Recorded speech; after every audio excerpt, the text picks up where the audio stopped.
Praise the Lord. கிறிஸ்துவுக்குள் அன்பானவர்களே, FG ministries வேத உரையாடல் நிகழ்ச்சிக்கு உங்களை அன்புடன் வரவேற்கிறேன். Praise the Lord pastor. Praise the Lord. எப்படி இருக்கீங்க? நல்லா இருக்கேன். நீங்க எப்படி இருக்கீங்க? கர்த்தர் கிருபையில நல்லாவே இருக்கிறோம் பாஸ்டர்.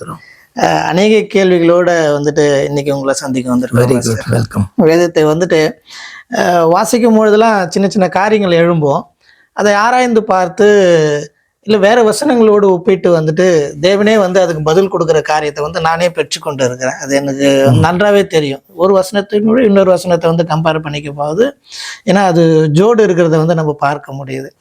சில வசனங்களை வாசிக்கும் பொழுதும் சரி, சில காரியங்களை புரிஞ்சுக்கிறதுக்கு கொஞ்சம் கஷ்டமாக தான் காணப்படுகிறது. என்னதான் நம்ம பிரசங்கம் பண்ணாலும் சரி, வேதத்தை எடுத்து வாசித்தாலும் சரி, சில காரியங்களை புரிஞ்சுக்கிறதுக்கு கஷ்டமாக இருக்கும்.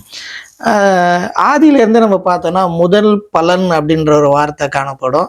முதல் காரியத்தை தேவனுக்கென்று நம்ம கொடுக்கணும், தேவனுக்கென்று நம்ம படைக்கணும் அப்படின்றது தேவனே சொல்லியிருக்கிறாரு. உன்னுடைய ஆடுகளோ மாடுகளோ உனக்கு விளைந்த காரியங்களோ முதலாவது தேவனுக்கு கொடுக்கணும் அப்படின்லாம் நம்ம வாசித்து இருக்கோம். நம்மளுக்கு நல்லாவே தெரியும். அது நம்மளுடைய ப்ராஃபிட்டோ நம்மளுடைய காரியங்களோ ஃபஸ்ட்டுன்றதை தேவன் அவருக்கு அது உரிமையாக நம்ம கொடுக்கணும் அப்படின்ற காரியத்தில் நம்ம பார்க்க முடியுது. இப்படிலாம் படித்தேன் நான். சில காரியங்களை பார்க்கும்பொழுது, ஃபார் எக்ஸாம்பிள் இந்த ஃபஸ்ட்டு சன் செகண்ட் சன்னு நம்ம பார்க்கும்போது, தேவன் இரண்டாவது பிள்ளையை ஆசீர்வதிக்கிறதும் அவருக்கு அந்த ஆசீர்வாதத்தை பெற்றுக்கொள்கிறதும் நம்ம பார்க்க முடியுது. ஃபார் எக்ஸாம்பிள் யோசேப்பு எடுத்தினாலும் சரி, அதுக்கு முன்னாடி ஏசாவினுடைய காரியத்தை நீங்கள் பார்த்தீங்கனாலும் சரி, அவன் ஏமாற்றி அந்த காரியத்தை அண்ணன்கிட்டேருந்து ஏமாற்றி பெற்றோர்கிட்டேருந்து வாங்கி அந்த ஆசீர்வாதத்தை வாங்கினதை நம்ம பார்க்குறோம். இது யாருடைய செயல்? அதாவது மனிதன் மூலியமா இந்த காரியம் நடந்ததா, இல்லை தேவனே இவனை தள்ளி அவனை ஆசீர்வதிக்கிறாரா அப்படின்னு நம்ம பார்க்கும்போது, அது எனக்கு அந்த கேள்வி எனக்கு அது தொடர்ந்து அந்த காரியம் நடைபெற்று வருது. இதை குறித்து கொஞ்சம் நீங்கள் விளக்குங்களா? இப்போ நீங்கள் 2 எக்ஸாம்பிள் சொன்னீங்க. ஒன்று ஏசா, யாக்கோபு. இதில் யாக்கோபு சின்னவன், பெரியவன் ஏசா. அடுத்து நீங்கள் யோசேப்பினுடைய எக்ஸாம்பிள் சொன்னீங்க. யோசேப்பினுடைய பிள்ளைகள் மனாசே, எப்ராயிம். மனாசே தான் பெரியவன், எப்ராயிம் சின்னவன். ஆனால் எப்ராயிம் மனாசேவை விட ஆசீர்வதிக்கப்பட்டவன் அப்படின்னு நம்ம பார்க்குறோம். இது தேவ செயலா அல்லது மனிதர்களுடைய செயலா அப்படின்ட்டு மேலோட்டமாய் நீங்கள் பார்க்கும்பொழுது அது தேவனுடைய செயல். இது கர்த்தரே இப்படி தெரிந்து கொண்டார், சூஸ் பண்ணிட்டாரு அப்படின்றதை போல தான் உங்களுக்கு தெரியும். அவர் பேசுகிற வார்த்தைகளும் பார்த்திங்கன்னா அப்படி காணப்படும். ஏன் அப்படின்னா, ஒரு மனுஷன் பெரியவனாக வளர்ந்து அதற்கு பின்பு அவன் தேவனை ஏற்றுக்கொள்ளுகிறதின் அடிப்படையில் இந்த காரியங்கள் சொல்லப்பட்டால் பார்த்திங்கன்னா உங்களுக்கு இவன் ஆசீர்வதிக்கப்பட்டவன் என்கிற காரியம் சொல்லப்பட்டால் அது வேற. ஆனால் மனாசேவையும் எப்ராயிமையும் ஆசீர்வதிக்கும் பொழுது அவர்கள் பிள்ளைகள் அவர்கள் செய்த நன்மை தீமை செயல்களின் அடிப்படையில் அந்த இடத்துல இஸ்ரவேல் என்கிற யாக்கோபு அதிகமாக எப்ராயிம் ஆசீர்வதிக்கப்பட்டவனாக இருப்பான்னு சொல்லலை. அப்போ அது ப்ராஃபட்டிக்கல், இப்படி தான் நடக்க போகுது. அப்போ தேவன் அப்படி தெரிந்து கொண்டாரா அப்படின்ற ஒரு கேள்வி வருது. அதே மாதிரி தான் ஏசா, யாக்கோபு என்கிறவர்களுடைய லைஃப்பில் பார்த்திங்கன்னா யாக்கோபு ஆசீர்வதிக்கப்பட்டவனாய் மாறுகிறான். அது எப்பொழுது சொல்லப்படுகிறது என்று சொன்னால், அவன் ஆசீர்வதிக்கப்பட்ட பின்பு அல்ல, முன்பாகவே தாயின் கற்பத்திலே இருக்கும்பொழுதே, பிள்ளைகள் வயிற்றிலே இருக்கும் பொழுதே, நன்மை தீமை அறியலை இன்னும், அப்பொழுதே பார்த்தீங்க அப்படின்னு சொன்னா இளையவன் ஆசீர்வதிக்கப்பட்டிருப்பான் அப்படின்ட்டு ஏசாவை வெறுத்தேன் இப்படிலாம் கூட பார்த்தீங்கன்னா அதுக்கப்புறம் சொல்லப்படுகிற வார்த்தைகளாக நீங்கள் பார்ப்பீங்க. அப்போ இது தேவனுடைய செயலா, இதற்கு வேற ஏதாவது காரணங்கள் உண்டா அப்படின்னு நீங்கள் பார்த்தீங்க அப்படின்னா, நிச்சயமாக வேதம் இதை குறித்து மிக தெளிவான ஒரு விளக்கத்தை கொடுக்குது. என்ன அப்படின்னா, இவர்கள் பின்னாட்களிலே இவர்கள் என்ன செய்ய போகிறார்கள், எவ்வளமாய் கர்த்தரை அவர்கள் பார்க்க போகிறார்கள், ஏற்க போகிறார்கள், நம்ப போகிறார்கள் என்கிறதின் அடிப்படையில் தான் பார்த்தீங்க அப்படின்னு சொன்னால் இந்த காரியங்களை மற்ற எந்த ஒரு மனிதனாலையும் சொல்ல முடியாது, ஆண்டவரால் சொல்ல முடியும். ஏன் அப்படின்னா, இந்த ஏசாவும் யாக்கோபும் வளர்ந்து அவர்கள் பெரியவர்களாக ஆகி அதுக்கப்புறம் குடும்பங்கள் சந்ததிகளாய் பெருகி அதுக்கப்புறம் போய் மரிக்க போகிறதான காரியம் வரைக்கும் ஆண்டவருக்கு தெரியும். அப்போ இந்த காலத்தில் அவர்கள் அவரை ஏற்பார்களா, அவரை தள்ளுவார்களா, அலட்சியம் பண்ணுவார்களா, அவரை ஏற்றுக்கொண்ட அந்த விசுவாசத்தில் உறுதியாக இருப்பார்களா என்கிறதெல்லாம் ஆண்டவர் ஒருவருக்கு மட்டும்தான் தெரியும். அதன் அடிப்படையில் தாயின் வயிற்றில் இருக்கும்போதே அவரால் பேச முடியும், மற்ற யாருமே பேச முடியாது. முடியாது. அதே மாதிரிதான் யாக்கோபு என்கிற மனுஷன் வந்து பாத்தீங்கன்னா யோசேப்பினுடைய பிள்ளைகளை ஆசீர்வதிக்கும் போது மனுஷன் தானே ஆசீர்வதித்தான் நம்ம பார்ப்போம். அப்படி அல்ல, அவன் சொல்லுகிற அத்தனை காரியங்களும் வந்து பாத்தீங்கன்னா ப்ராஃபட்டிக்கலி நடக்க போற காரியங்கள். அதாவது தேவன் அவனுக்கு வெளிப்படுத்தின காரியங்களை வைத்து அவன் வந்து ரூபனை, சிமியோனை, ஒவ்வொருத்தரையும் யூதாவை, இப்படி ஒவ்வொருத்தரையும் ஆசீர்வதி வரும்போது யோசேப்பினுடைய பிள்ளைகளை அவன் ஆசீர்வதிக்கிறான்.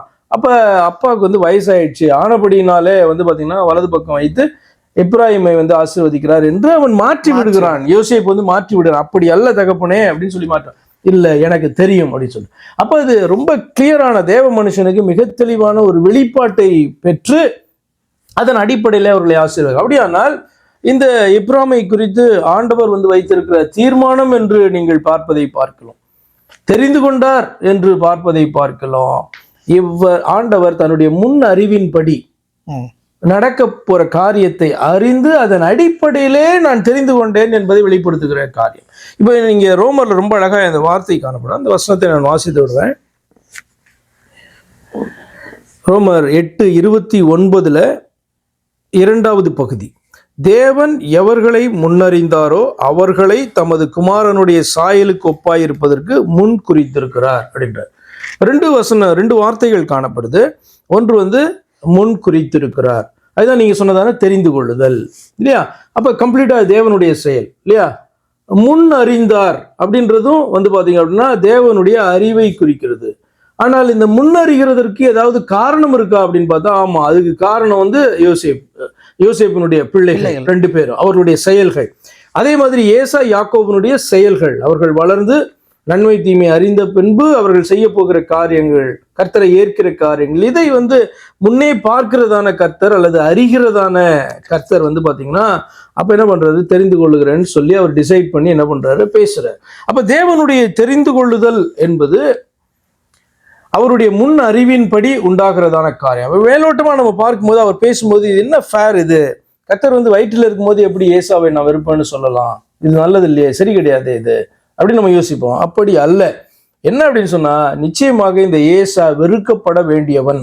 ஏனென்று சொன்னால் கர்த்தர் அவன் அசட்டை பண்ணுவான். கர்த்தர் அவனுக்கு கொடுத்ததான அந்த ஈவான காரியத்தை அவன் அலட்சியம் பண்ணுவான். ஆனா ஏசா யாக்கோபா அதை விரும்பி அதை எடுத்துக்கொள்ள பார்ப்பான், விரும்புவான் என்ற காரியம். அது தவறான வழியில அவன் வந்து பாத்தீங்கன்னா அப்ரோச் பண்ணான் என்பதெல்லாம் உண்மை. ஆனா அது வந்து அவனுடைய வாஞ்சிய விருப்பத்தை, அதற்கான அவன் செய்ததான காரியங்கள், அதற்காக அவன் அனுபவித்ததான அந்த பலன்கள்லாம் கூட காணப்படுது. அதற்காக அவன் தண்டிக்கப்பட்டான். அநேக விதத்துல வந்து பாத்தீங்கன்னா அந்த ஏமாற்றுக்காரனாய் காணப்பட்ட அதற்குரிய சிக்ஷையை அவன் வந்து பெற்றான். ஆனாலும் வந்து பாத்தீங்கன்னா அவன் வைராக்கியமா காணப்பட்டான். அந்த ஆவிக்குரிய ஆசீர்வாதத்தை, வாக்கு தத்தத்தை வந்து பாத்தீங்கன்னா ஆபிரகாம், ஈசாக்கு, அதுக்கப்புறம் யாக்கோபு பெற்றுக்கொண்டு வருகிறதுக்கு தான் அவ்வளவு வாஞ்சிக்கிறான். அவன் பணம் அல்ல, ஐஸ்வர்யம் அல்ல, அது என்ன அப்படின்னு சொன்னா, ஆபிரகாம் ஈசாக்கு கொடுத்ததான அந்த ஆவிக்குரிய வாக்கு தத்தமானது எனக்கு வரணும் அப்படி என்று சொல்லி விரும்பி அவன் வாஞ்சித்து என்ன பண்ணா, பெற்றுக்கொண்டு அவ்வளவு சிக்ஷைகளிலும் அவன் என்ன பண்ணான், வைராக்கியமா இருந்து என்னை கர்த்தர் ஆசீர்வதித்தே ஆக வேண்டும் என்று சொல்லி அவன் நின்னான். அப்பெல்லாம் இதெல்லாம் அறிகிறதான ஆண்டவர் தான் தாயின் கற்பத்தில் இருக்கும் போதே பிள்ளைகளை வந்து நான் இவனை தெரிந்து கொண்டேன் அப்படின்னு சொல்றார். இதுதான் எல்லாருடைய லைஃப்லயுமே.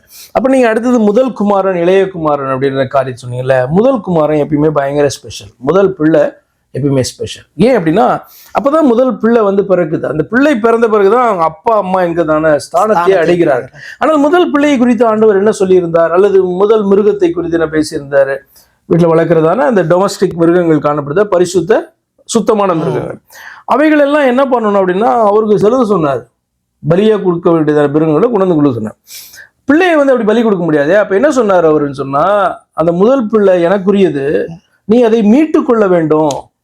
அப்ப அந்த பிள்ளையை வந்து பாத்தீங்கன்னா கர்த்தருடைய சமூகத்துல கொண்டு போயிட்டு அந்த பிள்ளைக்கு என்ன ஆண்டவர் சொன்னாரோ அதை ஆண்டவருடைய சமூகத்துல வைத்து அந்த பிள்ளையை திருப்பி கொண்டு வரணும். அப்ப முதல் பிள்ளைன்றது விசேஷம்தான். ஆனா விசேஷமான அந்த பிள்ளை எப்படி நடந்துக்க போகுது அதுக்கப்புறம் அது அவருக்கு மட்டும் தான் தெரியும். அவருக்கு தான் தெரியும். அப்ப அந்த பிள்ளைகிட்ட என்ன எதிர்பார்க்கிறார், ரொம்ப விசேஷமானவன் அல்லவா நீ, அப்படி நீ நடந்து கொள்ள வேண்டுமே. இப்ப நீங்க 2 குமாரர்களுடைய அந்த ஊமையில கூட நீங்க அதை பார்ப்பீங்க. மூத்த குமாரன் ஆசீர்வதிக்கப்பட்டவனாய் தகப்பன் அருகிலேயே காணப்படுறான், கீழ்ப்படிந்து நடக்கிறான்.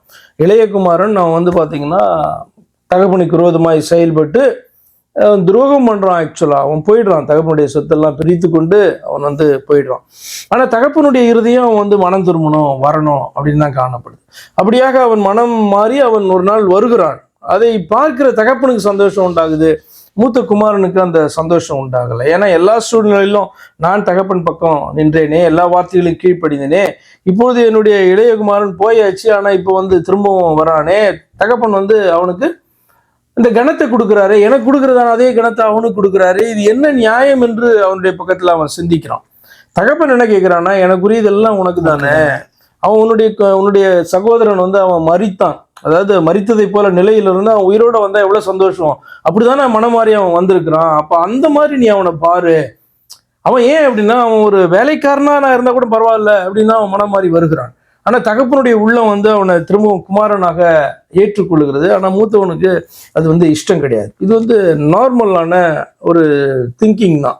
அப்புறம் தகப்பன் சொன்னபடினாலே அவன் ஏற்றுக்கொண்டானா என்னன்றது நமக்கு தெரியல. நிச்சயமா அவன் ஏற்றுக்கொண்டு இருக்க வேண்டும். ஏற்றுக்கொள்ளலைன்னா அவ்வளவு நாள் அவன் வாழ்ந்த வாழ்க்கையை வந்து வேஸ்ட் ஆயிடும் இல்லையா. அப்ப தகப்பனுக்கு என்ன விருப்பம், தகப்பனுடைய இருதயம் என்ன அப்படின்றத அடுத்து ஏன் அப்படின்னா, அவன் தான் குடும்பத்தினுடைய தலைவனாக நிற்க போகிறவன். அவனுக்கு அந்த தகப்பனுடைய அந்த நேச்சர் வந்து வந்திருக்க வேண்டும். அப்ப மூத்த குமாரரிடத்துல அதை வந்து ஆண்டவர் எதிர்பார்க்கிறார். அதிக ரெஸ்பான்சிபிலிட்டிஸ், அதிக பிளெஸ்ஸிங்கை பெற்றவர்கள் அப்படின்னும் போது அவர்கள்ட்ட அதை எதிர்பார்க்கிறார். ஆனா அவர்களும் மற்றவர்களை போல இருக்கும் பொழுது எப்படி ஆகும்? அப்ப அந்த எதிர்பார்ப்பு நிறைவேறப்ப ஏசா வந்து பாத்தீங்கன்னா ரொம்ப அலட்சியமா அதை என்ன பண்றான், அந்த சேஷ்ட புத்திர பாகத்தை அலட்சியமா தள்ளிட்டு போறான் இல்லையா. ஆனா அது எனக்கு வேணும் அப்படின்னு சொல்லிட்டு அடுத்தவன் நினைக்கிறான். அப்ப கர்த்தர் ஈவாய் தந்த எதையுமே வந்து பாத்தீங்கன்னா நம்ம அலட்சியமா நினைக்கவே முடியாது. அதன் அடிப்படையில் தானே வழிய முதல் குமாரன், 2வது குமாரன், 3வது குமாரன், 4வது குமாரன், 10வது குமாரன் அப்படிலாம் கணக்கு கிடையாது. எல்லாமே அவருடைய பிள்ளைகள். எப்படி பார்ப்பாரு? இஸ்ரவேலுடைய, அதாவது யாக்கோபுடைய பிள்ளைகள், அப்படிதான் 12 பேரையும் ஆண்டவர் பார்ப்பாரு.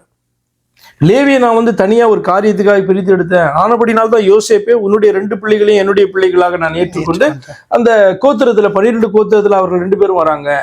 அப்ப யோசேப்பு கோத்திரம் என்று சொல்லப்படாது, ஏன்னா யோசேப்பு கோத்திரமே 2ஆ பிரிஞ்சாச்சு. அப்ப யோசேப்பினுடைய பிள்ளைகள் 2 பேரும் மற்ற 10 பேரோடு கூட இணைகிறார்கள். லேவி வந்து தனியா எல்லாருக்கும் ஆசாரியனாக கர்த்தர் வந்து பிரித்து எடுக்கிறார். அப்ப அவனை தனியா பிரிச்சதுனால நான் வந்து பாத்தீங்கன்னா இவர்கள் 2 பேரும் இன்க்ளூட் பண்றேன் அப்படின்னு சொல்றேன். அப்ப அவருடைய பார்வையில என்ன அப்படின்னு சொன்னா எல்லாரையும், அப்ப அந்த இடத்துல அது யாக்கோபுடைய பார்வை. இஸ்ரவேலுடைய பார்வையில எல்லாம் சமம். அதே மாதிரிதான் தேவனுடைய பார்வையில எல்லா ஜனங்களும் முதல் பிறந்தாங்க, 2வது பிறந்தாங்க, 10வது பிறந்தாங்கன்ற பாயிண்டே கிடையாது. எல்லாரையும் ஒரே மாதிரி தான் பார்க்கிறார். அப்ப முதல் ஏன் விசேஷம் என்று சொன்னால், அது முதல் பிள்ளை ஆனபடினாலே விசேஷம். உங்களை எப்பதான் வந்து எப்பதான் நீங்க அப்பாவா? நீங்க முதல் பிள்ளை பிறந்த பிறகு தானே. 2வது பிள்ளை பிறந்ததுக்கு பிறகு கிடையாது. முதல் பிள்ளையில பிறக்கும் போதே நீங்க வந்து பாத்தீங்கன்னா அப்பா அம்மா அப்படின்னா அந்த ஸ்டேட்டஸ் கிடைக்குது இல்லையா. அப்ப அது விசேஷம். அதனால கர்த்தர் அதுக்கு வந்து ஒரு காரியத்தை வைக்கிறார், எனக்குரியது அப்படின்றார். எவ்வளவு பெரிய காரியம் அது. இப்ப லேவி எனக்குரிய பங்கு அப்படின்றாருல, அதே போல முதல் குமாரனை வந்து எனக்குரிய பங்கு அப்படின்றாரு, எனக்குரியது. இப்ப பார்த்த இந்த 3 காரியத்திலயும் வந்து 3 பேர்லயும் வந்துட்டு ஃபர்ஸ்ட் குமாரன் வந்துட்டு கர்த்தரை வந்து விட்டுட்டாங்கன்னு தான் சொல்ல முடியுது இல்லையா. ரொம்ப மோர் ரெஸ்பான்சிபிலிட்டி வந்து அந்த முதல் பிள்ளைக்கு இருந்துச்சு. ஏன்னா தகப்பனுடைய ஸ்தானத்துக்கு அடுத்து வந்து குடும்பத்தை பார்க்கக்கூடிய நிலையில இருக்கிறான். அவனும் 2வது 3வது பிள்ளைங்களை போல அலட்சியமாய் காணப்படுவான் என்று சொன்னால் என்ன அர்த்தம்? அப்ப அப்படிதான் வந்து ஏசா காணப்பட்டான். ஏசாவுடைய லைஃப் நீங்க வாசிக்கும் போதே அவன் போய் கானானிய ஸ்திரீகளை விவாகம் பண்ணினான். அவங்க அப்பா அம்மாவுக்கு வந்து பாத்தீங்கன்னா அது முள் மாதிரி அது காணப்பட்டது, இப்படிலாம் வாசிக்கிறோம். ஆனா யாக்கோபோ வந்து பாத்தீங்கன்னா காணப்பட்டு அப்பா அம்மா என்ன சொல்றாங்களோ அவங்க புறப்பட்டு போறான். அப்ப யாரு ரெஸ்பான்சிபிளா அந்த இடத்துல நடந்துக்கிட்டா? அதன் அடிப்படையில் தான் அந்த ஆசீர்வாதம் வருகிறது. முதல் பிறந்ததுனால 2வது பிறந்ததுனால கிடையாது, அது பாயிண்டே கிடையாது அது. ஏன்னா கர்த்தருடைய பார்வையில் எல்லாருமே மனுஷிகள். அவருடைய குமாரன் குமாரதி அப்படிதான் ஆண்டவர் பார்ப்பாங்க.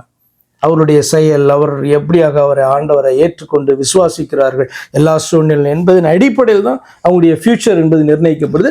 அந்த ஃபியூச்சரை குறித்து ஆண்டவர் இப்பயே கூட பேசுவார். நமக்கு அது புரியாத புதிராக காணப்படும். கண்டிப்பா நம்மளுடைய தேவனுடைய பார்வையில வந்து நம்ம எப்படி நடக்கிறோன்றது தான் வந்துட்டு அவர் ரொம்ப இம்பார்ட்டன்ட். இன்ஃபேக்ட் அது ப்ரெசண்டா இருந்தாலும் சரி, ஃபியூச்சரா இருந்தாலும் அவர் மட்டும் தான் அதை தீர்மானிக்க முடியும். ஆமா, அதன் அடிப்படையில் தீர்மானிக்கிறார். ஆட்டோமேட்டிக், அது ஆட்டோமேட்டிக் சாய்ஸ். ஆக்சுவலாக ஆண்டவர் வந்து ஒருத்தனை வந்து சூஸ் பண்ணிக்கிறாரு அப்படின்னு நம்ம அதை பார்க்கிறோம். அப்படி அல்ல, அது ஆட்டோமேட்டிக் சாய்ஸ். என்ன அப்படின்னா அவன் வளர்ந்து என்ன தீர்மானிக்கிறான் அப்படின்றதை வைத்து வந்து பார்த்தீங்கன்னா கர்த்தருடைய சாய்ஸ் இங்கே காணப்படுது. நம்ம கர்த்தருடைய சாய்ஸ் தான் பார்க்குறோம். அந்த மனுஷன் என்ன பண்ணான், யாக்கோபு என்ன பண்ணா, ஏசா என்ன பண்ணான்றதை நம்ம பாக்குறது இல்லையே. அதன் அடிப்படையில் தான் இங்க கர்த்தருடைய சாய்ஸ் காணப்படுதே ஒழிய இவன் ஸ்பெஷல் யாக்கோபு அதனால தெரிந்து கொண்டான் அப்படி சொல்லலாம். ஆண்டவர் ஏன் ஸ்பெஷல்னு சொல்றாருன்றது நமக்கு புரியணும். புரியுது பாஸ்டர். இதன் அடிப்படையில் இன்னொரு கேள்வி நான் கேட்டுறேன். ஃபர்ஸ்ட்லேருந்து பார்க்கும்போது ஃபார் எக்ஸாம்பிள் வந்துட்டு இது சொன்னால் நல்லா புரியும்னு நினைக்கிறேன். தாவீதுக்கு வந்துட்டு அநேக குமாரர்கள் வந்து காணப்பட்டாங்க. ஆனால் பச்சைபாலை தெரிந்து கொண்டு பச்சைபாலினுடைய குமாரனை வந்துட்டு தாவீதுக்கு அடுத்தபடியாக வந்துட்டு ராஜாவாக வந்துட்டு நம்ம இதுக்கு முன்னாடி பேசணும், அதுதான் காரணம். ஆனால் இருந்தாலும் அந்த கேள்வி நான் வந்துட்டு முன்வைக்கிறேன். அநேக குமாரர்கள் இருந்த பொழுதும் பச்சைபால் மூலியமாய் வந்த சாலமோனை வந்துட்டு ராஜாவாய் அபிஷேகம் பண்ணி வைக்கிறாங்க. அதுவும் அந்த இதனுடைய கேள்வியோட தான் நான் வைக்கிறேன். நான் இது எப்படி இதுக்கு பதில் சொல்லலாம் அப்படின்னு சொன்னா, இப்போ முதல் காரியத்தை நம்ம பார்த்தோம். அந்த பிள்ளையினுடைய வருங்கால அந்த நிகழ்வுகள், அந்த பிள்ளையினுடைய வருங்கால நம்பிக்கை, கர்த்தரை ஏற்றுக்கொள்ளுகிறதை வைத்து ஆண்டவர் வந்து இங்கே பேசுகிறதான காரியம் அப்படின்னு பார்த்தோம். இது நீங்கள் கேட்டதான கேள்விக்கு நீங்கள் எப்படி பார்க்கலாம் அப்படின்னா, இப்போ ஏன் ஆபிரகாமை ஆண்டவர் தெரிந்து கொண்டார் அப்படின்ற ஒரு கேள்வி எத்தனை பேர் இருந்தாங்க இல்லையா. ஈவன் அந்த மெல்கிசேதேக்கு கூட ஆண்டவர் தெரிந்து கொடுக்கலாம். இவ்வளவுக்கும் வந்து ராஜாவும் ஆசாரியனுமாய் காணப்பட்டான், சமாதான கர்த்தருக்கு பிரியமான ஒரு மனுஷனாய் தான் அவன் காணப்பட்டிருப்பான். அப்போ அவனை தெரிந்து கொண்டிருக்கலாமே, ஒரே சமகாலத்தில் வாழ்ந்தவர்களாச்சே. ஏன் ஆபிரகாமை தெரிந்து கொண்டார் என்பதற்கு பதில் கிடையாது.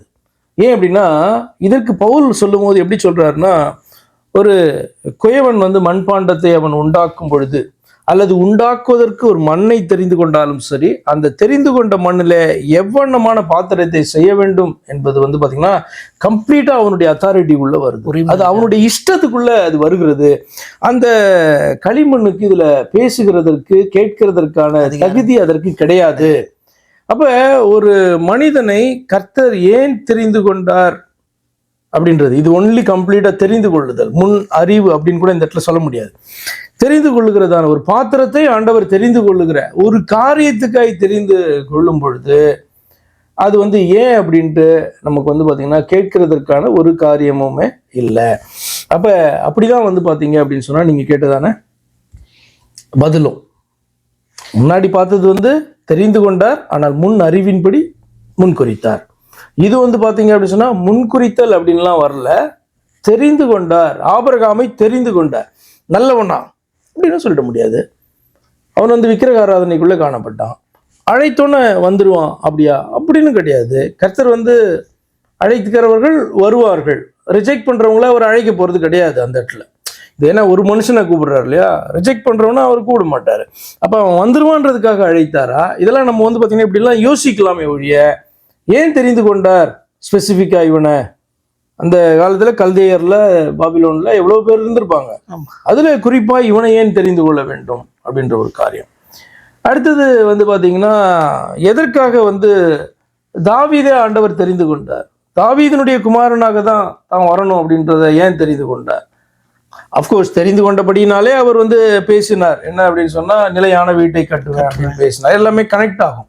ஆனா ஏன் தெரிந்து கொண்டார் அப்படின்றது நமக்கு தெரியாது. அதே போல சாலமோனை ஏன் தெரிந்து கொண்டார் அப்படின்றதுக்கு ஸ்பெகுலேஷன், இப்படி இருக்கலாம் இப்படி இருக்கலாம் இப்படி இருக்கலாம் அப்படின்ட்டு நம்ம சொல்லலாமே ஒழிய அதற்கு மேல ஏன் அப்படின்னு நமக்கு சொல்லவே முடியாது. இப்ப நம்ம வந்து ஸ்பெகுலேட் பண்றது என்ன அர்த்தம்? அப்சலோம் மோசமானவனாய் காணப்பட்டான், அம்னோன் மோசமானவனாய் காணப்பட்டான், அவனுடைய மற்ற குமாரர்கள் எல்லாம் மோசமானவர்களாய் காணப்பட்டாங்க, அதுக்கு சாலமோனே பெட்டர் அப்படின்னு தெரிந்து கொண்டு இருப்பார். ஒரு பக்கம் பேசலாம், பேசுறதுக்கு தான் இதெல்லாம், அது ட்ரூத்தா இருக்கணும்னு அவசியம் கிடையாது. அடுத்தது பச்சைதேபாலுக்கு அவன் பாவம் பண்ணினான், ஆனால் ஆண்டவர் வந்து அவன் மனம் திரும்பினான், அந்த எல்லா வெட்கத்தையும் ஏற்றுக்கொள்ளுகிறதற்கு அவன் தயாரானான், தன்னை அந்த அவனமாய் தேவனுடைய சமூகத்திலே தாழ்த்தினான். அப்ப கர்த்தர் அவனை மன்னித்ததற்கு அடையாளமாக அடுத்த பிள்ளையாகிய சாலமோனை தெரிந்து கொண்டிருக்கலாம். ஸ்பெகுலேஷன் இருக்கலாம் அப்படிலாம் கிடையாது. ரொம்ப சிம்பிளான ஆன்சர் என்னன்னா, கர்த்தர் வந்து பாத்தீங்கன்னா இந்த ஆலயத்தை கட்டுவதற்கு அல்லது சாலமோனுக்கு வாரிசாக அந்த சந்ததி வரணும் இல்லையா, அதுக்கு வந்து பாத்தீங்கன்னா அடுத்தது சாலமோனுடைய தாவீதினுடைய பிள்ளையாக தெரிந்து கொண்டது சாலமோனை தான். அத்தனை பிள்ளைகள் இருந்தாலும் சாலமோனை தெரிந்து கொண்டார். எங்க இப்ப ரெகோபெயாம்லாம் மோசமானவன், கட் பண்ணிருக்கலாமே. அதுக்கப்புறம் கடைசியில் வந்தா கூட மனாசேலே மோசமானவன், மனாசே ராஜா மோசமானவன், ஆண்டவர் கட் பண்ணிருக்கலாமே, லைனை கட் பண்ணவே இல்லை. அவனுக்கு ஒரு பிள்ளைய ஆண்டவர் வந்து பாத்தீங்கன்னா கொடுத்தார். யாருன்னா வந்து எசேக்கியா ராஜா. இப்படி வந்து பாத்தீங்கன்னா அந்த லைனை வந்து கட் பண்ணாம ஆண்டவர் கொண்டு வருகிறதுக்கு காரணம் அதிலே அவர் மனிதனாக வெளிப்பட வேண்டும். இது அவருடைய பிளான். அவருடைய பிளான் நம்ம ஒண்ணுமே பண்ண முடியாது, மாற்ற முடியாது, கேள்வி கேட்க மாற்ற முடியாது. முடியாது. அப்படிதான் நான் எடுத்ததுனால நான் கேட்டுறேன்.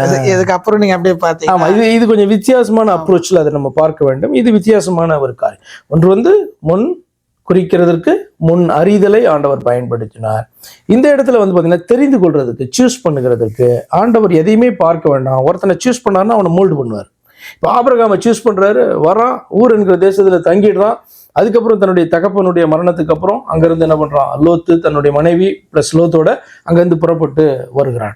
அதுக்கப்புறம் ஒரு ஸ்டேஜ்ல லோத் வந்து பிரிந்து போகிறான், ஆபிரகாமுடைய கூட்டம் மட்டும் வருகிறது. அப்போ ஆபிரகாமை தொடர்ந்து ஆண்டவர் என்ன பண்றாரு, அப்படியே வணைந்து கொண்டே மோல்டு பண்ணிட்டே வர்றார்.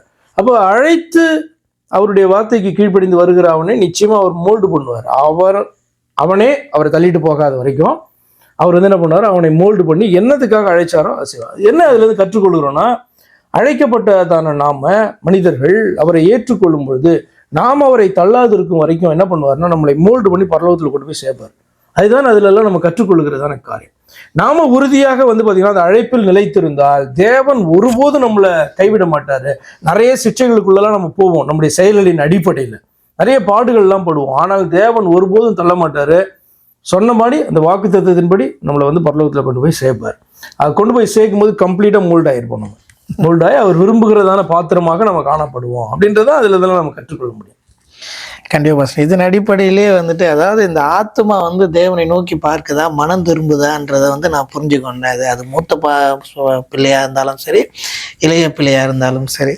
இதன் அடிப்படையிலே பார்த்தீங்கன்னா ராகாப்லயும் வந்துட்டு அவர் வந்து தெரிஞ்சுக்கணும். இஸ்ரவேல் ஜனங்களுக்கு வந்துட்டு ஒரு கடினமான ஒரு சூழ்நிலை இருந்தாங்க. ராகாப்ன்றது இன்னொரு டிஃப்ரெண்டான. ஏன் அப்படின்னா, ராகாபை வந்து ஆண்டவர் தெரிந்து கொண்டார் நம்ம சொல்றதுக்கு முன்பாக ஆண்டவரை குறித்து அறிந்த அவள் ஆண்டவரை தெரிந்து கொண்டாள். அப்ப அவரை வந்து சூஸ் பண்ணிக்கிறவங்கள ஆண்டவர் விட மாட்டார். இப்ப இஸ்ரவேல் ஜனங்கள் தேவனால் தெரிந்து கொள்ளப்பட்டவர்கள். எதன் அடிப்படையில? ஆபிரகாம், ஈசாக்கு, அந்த வாக்கு தத்துவத்தின் அடிப்படையில அவர்கள் தெரிந்து கொள்ளப்பட்டதான கூட்டமாய் இன்னைக்கு காணப்படுறாங்க, பல லட்சமாய் காணப்படுறாங்க. இப்ப இவர்களை வந்து ஆண்டவர் என்ன பண்றாரு, கானானுக்குள்ள கொண்டு போறாரு. அதுல வழியிலே தடுக்கிறதான எரிகோ பட்டணம் எல்லாம் அழிக்கப்பட போகிறது. அப்ப அது அந்த எரிகோ பட்டணத்தின் மதில்ல காணப்படுகிறதான ஒருத்தி தான், அங்க வாசம் பண்ணுகிற ஒருத்தி தான் இந்த ராகாப். அவளை ஆண்டவர் தெரிந்து கொண்டார். ஆனா இல்ல, அவளுக்கு ஒரு வாய்ப்பு கிடைக்கிறது. என்ன அப்படின்னு சொன்னா, இந்த ஸ்பைஸ் வந்து அங்க போகும்போது அவளுடைய வீட்டுல பிரவேசித்து அவள்கிட்ட கேட்கிறாங்க. அவர் ரொம்ப சிம்பிளா என்ன பண்ணிருக்கலாம், அவர்களை காட்டி கொடுத்து நல்ல ஒரு பெயரை பெற்று இருக்கலாம், அல்லது தன்னை காத்துக்கொள்ள, தன்னுடைய குடும்பத்தை காத்துக்கொள்ள முயற்சி பண்ணிக்கலாம். ஏன்னா ராஜா வந்து ஸ்பை வந்திருக்காங்க அப்படின்றதை கேள்விப்பட்டு என்ன பண்றான், அனுப்புறான், விசாரிக்கிறான். அப்ப தன்னுடைய லைஃப், தன்னுடைய குடும்பத்தினுடைய லைஃப் ரிஸ்க் எடுத்து இவர்களுடைய தேவன் பெரியவர், இவர் வருகிற வழியில இவர் செய்து கொண்டு வந்ததான அற்புதங்களெல்லாம் நான் கேள்விப்பட்டிருக்கேன், இந்த தெய்வத்தை நான் விடமாட்டேன் அப்படின்ட்டு அவ்வளவு மோசமான ஒரு தொழில் செய்து கொண்டு இருக்கிறதான அந்த ராகாப் என்கிறவள் என்ன பண்றா, ஏற்றுக்கொண்டு இதுக்காக என் ஜீவனே போனா போது நிக்கிறா. பாத்தீங்களா, அதான் விசுவாசம். அப்ப அவள் இவரை தெரிந்து கொண்டபடினாலே கர்த்தர் எப்படி அவளை கைவிடுவாரு? இப்ப நீங்க கர்த்தரை தெரிந்து கொண்டால் கர்த்தர் உங்களை தெரிந்து கொள்வார், அவ்வளவுதானே.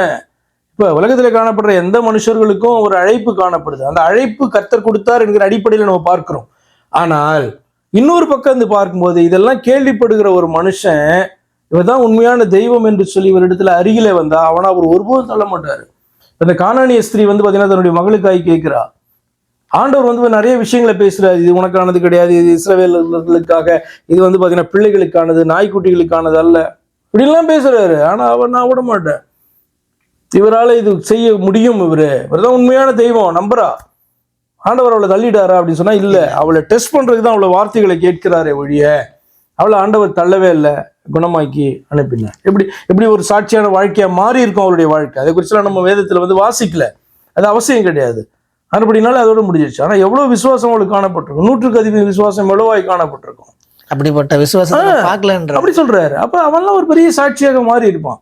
அதாவது ரோமர்கள் அவனை கொன்று போட்டாலும் அவன் இந்த விசுவாசத்திலிருந்தெல்லாம் அவன் பின்னாடி எல்லாம் போயிருக்கிறதுக்கு வாய்ப்பே கிடையாது. இப்படி நிறைய பேர் ரட்சிக்கப்பட்டவர்கள் வேதத்துல வந்து நிச்சயமா இருந்திருப்பார்கள். அவர்களை குறித்தான செய்தி நமக்கு வேதத்துல வைக்க வேண்டிய அவசியம் கிடையாது. சின்ன சின்ன இன்சிடென்ட்ஸை காமிச்சிட்டு இயேசு யார், அவர் என்ன பண்ணார், நீ அவரை எப்படி விசுவாசிக்கணும் என்பதை குறித்தே ஃபோக்கஸ் பண்ணி பார்த்தீங்க அப்படின்னா வேதம் நம்மளை கொண்டு போகும். அப்ப அப்படிதான் ராகாப்பினுடைய காரியம்.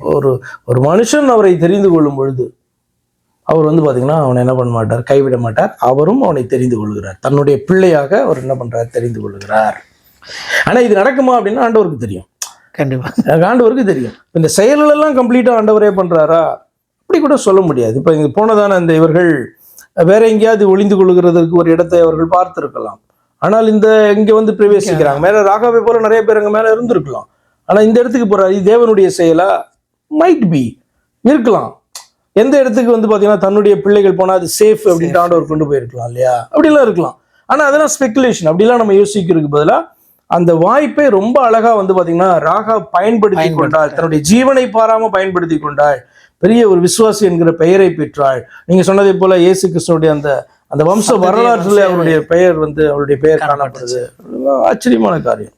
புரிஞ்சுது பாஸ்டர். நம்ம இதுல வந்து 3 டிஃப்ரெண்ட் கேரக்டர் வந்து நம்ம டிஃப்ரெண்டான வே கரெக்டா அதை பார்க்கணும்னா, அதாவது வந்துட்டு என்னுடைய எண்ணம் வந்துட்டு எப்படி காணப்படுகிறது, நான் கர்த்தர் மேல நான் பிரியமாய் காணப்படுகிறேன். அதாவது கர்த்தர் வச்சிருக்கிற வழியில நான் நடக்கிறேனான்றத வந்து அது யாரும் பார்க்க முடியாது. அதை எப்படி ஆழமா பார்க்கறேன்னா, அவங்களுக்கு ஆண்டவர் வைத்திருக்கிறதான அந்த ஒரு தருணங்கள் அல்லது இந்த வாய்ப்புகள் அப்படின்னு கூட சொல்லலாம். அப்ப ராகாபுக்காக ஒரு வாய்ப்பு, இதே வாய்ப்பு தான் எரியோக்குள்ள காணப்பட்ட எல்லாருக்குமே காணப்பட்டிருக்கும். ஏன்னா ராகாப் கேள்விப்பட்டதை உள்ள இருக்கவங்க கேள்விப்பட்டிருக்க மாட்டாங்களா? ராகாப் சொல்லுகிற வார்த்தை ரொம்ப அழகா இருக்கும். என்ன அப்படின்னா, இவர் ஜீவன் உள்ள தேவன், மெய்யான தேவன், உங்களுடைய தேவன் வந்து இப்படிப்பட்டவர், இவரை குறித்து நாங்க கேள்விப்பட்டிருக்கோம் அப்படி சொல்றாருல்ல. அப்படின்னா உள்ள இருக்க எல்லாருக்கும் தெரியுமே. அப்ப யார் வேணாலும் ரட்சிக்கப்பட்டிருக்க முடியும், ராகாபை போல தப்பி இருக்க முடியும். எப்பொழுது என்று சொன்னால், அவர்களும் உண்மையா அவரை ஏற்றுக்கொண்டிருந்தார்கள் என்று சொன்னா வெள்ளைக்குடியை காமிச்சிட்டு வெளியில வந்திருக்கலாமே, ஓப்பன் பண்ணியிருக்கலாமே. எரியோ அழிக்காம தப்பி போயிருக்கோம். ஏன் அப்படின்னா அதுக்கப்புறம் அதுக்கு டிராவல் பண்ணி அவங்க அந்த பக்கம் போக போறாங்க இல்லையா? புரியுது. இப்ப எல்லாரையும் ஆண்டவர் உள்ள அழிக்க சொன்னார். அதுல ஒரு சிறு கூட்டம் மாத்திரம் வந்து யோசுவா கிட்ட வந்து வேற வேஷத்துல வந்து என்ன பண்ணுவாங்க, உடன்படிக்கை பண்ணி தப்பிச்சிருவாங்கல்ல. இதுல நீங்க என்ன பாக்குறீங்க, இவர்கள் தேவனால் தெரிந்து கொள்ளப்பட்டவர்கள்னு பாப்பீங்களா, அல்லது இந்த தெய்வத்தை அவர்கள் தெரிந்து கொண்டு ஓடி வந்துட்டாங்க அப்படி பாப்பீங்களா? இவர்கள் தெரிந்து கொண்டு ஓடி வந்துட்டாங்கல்ல, அதே போலதான் ராகாப் தெரிந்து கொண்டு ஓடி வந்தார். அப்ப வாய்ப்பை ஆண்டவர் கொடுக்கிறார், எல்லாருக்கும் இந்த தருணங்களை கொடுக்கிறார், அவரை ஏற்றுக்கொள்ள முடியாது. ரொம்ப ஃபேரான பட்சபாதம் இல்லாத தெய்வம் அப்படின்றத புரிந்து கொள்ளுகிறதற்கான ஒரு காரியம் அது.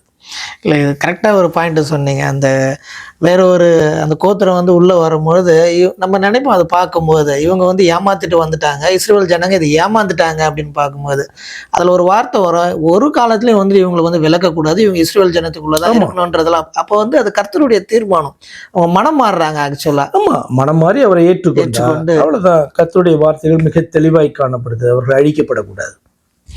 புரியுது சார். அப்போ வந்து நான் முன்னாடி வந்து கேட்டேன், அதாவது மூத்த பிள்ளையை வந்து தேவன் எப்படி வந்து இது பண்ணுறாரு, ரெண்டாவது பிள்ளையை வந்து தெரிந்து கொள்றாருலாம் நான் கேட்டேன். நான் மிக தெளிவாக வந்து நீங்கள் அதுக்கு அது ஆன்சர் பண்ணீங்க. ஒரு 3 கேரக்டர்கள் வந்து நம்ம பார்த்தோம். அதாவது இதே தொடர்ந்து வித்தியாசமான காரியங்களை வந்து அந்த ஜனங்கள் வந்துட்டு எப்படி தேவனை ஏற்றுக்கொள்ளும் போது தேவன் வந்து அவர்களை எப்படி ஏற்றுக்கொள்கிறார், அவர் எப்படி பாதுகாக்கிறாங்க. ஃபார் எக்ஸாம்பிள் ராகாப்பை நம்ம வந்து லாஸ்ட்டாக பார்த்தோம், அவங்கள வந்து எப்படி பாதுகாத்து இவ ஏற்றுக்கொள்ளும் போது, உண்மையான தேவனை வந்து அவரை ஏற்றுக்கொள்ளும் போது ரட்சிப்பை வந்து தேவனுக்கு கொடுக்குறவராய் காணப்படுகிறாரு. மிகவும் பிரயோஜனமாக இருந்தது. ஏன் அப்படின்னா, அந்த ட்ரூத்ன்றது, காஸ்பல்ன்றது நம்ம எதிர்பார்க்கிறதை விட ரொம்ப தூரத்துக்கு கடந்து போகுது. கண்டிப்பா.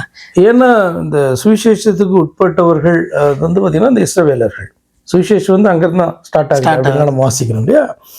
அப்ப இவர்களை குறித்த காரியம் வந்து இவர்கள் எதிர்பார்க்காததான எரியோ தேசம், எரியோ பட்டணம் அது வரைக்கும்லாம் போயிருக்கு அப்படின்னா அதை கடந்தும் போயிருக்கோம். அப்ப ரொம்ப குயிக்கா வந்து கர்த்தரை குறிச்சதான வேர்டு வந்து ஸ்ப்ரெட் ஆகும். ஆனா ஜனங்க வந்து அது ஒரு பெரிய விஷயமாவே எடுக்க மாட்டாங்க. பக்கத்துல வரும்போது பார்த்துக்கலாம், என்ன பண்ணலாம், கேள்விப்பட்டு ராகாவை இறங்கி ஓடி இருக்கலாம், அப்படியும் அவளால பண்ண முடியாது இல்லையா? ஆனா வந்து பாத்தீங்கன்னா அருகில ஆண்டவர் கொண்டு வந்து என்ன பண்றாரு, அந்த காரியத்தை செய்யறாரு, அறிவிக்கிறாரு, அவ வந்து அறிக்கை பண்றா, ஏற்றுக்கொள்ளுகிறார். அப்படி ரொம்ப இன்ட்ரெஸ்டிங்கான காரியங்கள் பைபிள் எழுதியிருக்கிறது. ராகாப் சொல்ற வார்த்தைகள்லாம் பார்த்தீங்கன்னா, நதிக்கு அப்புறத்துல உங்க தேவன் செய்த காரியத்தெல்லாம் நான் அறிந்திருக்கிறேன் அப்படின்னு சொல்லிட்டுலாம் சொல்றேன். அப்போ அதை ஏற்றுக்கொள்ளும் போது தேவன் அதை வந்து அங்கீகரிக்கிறாரோ காணப்படுகிறாரு. ரொம்ப பிரயோஜனமா இருந்தது பாஸ்டர். சில கேள்விகளை கேட்டேன், அதை நீங்க சரியாக வந்து வேதத்தின் அடிப்படையில் விளக்குனீங்க. அநேக பிறகு இது பிரயோஜனமா இருக்கு. ரொம்ப நன்றி. பேசலாம்.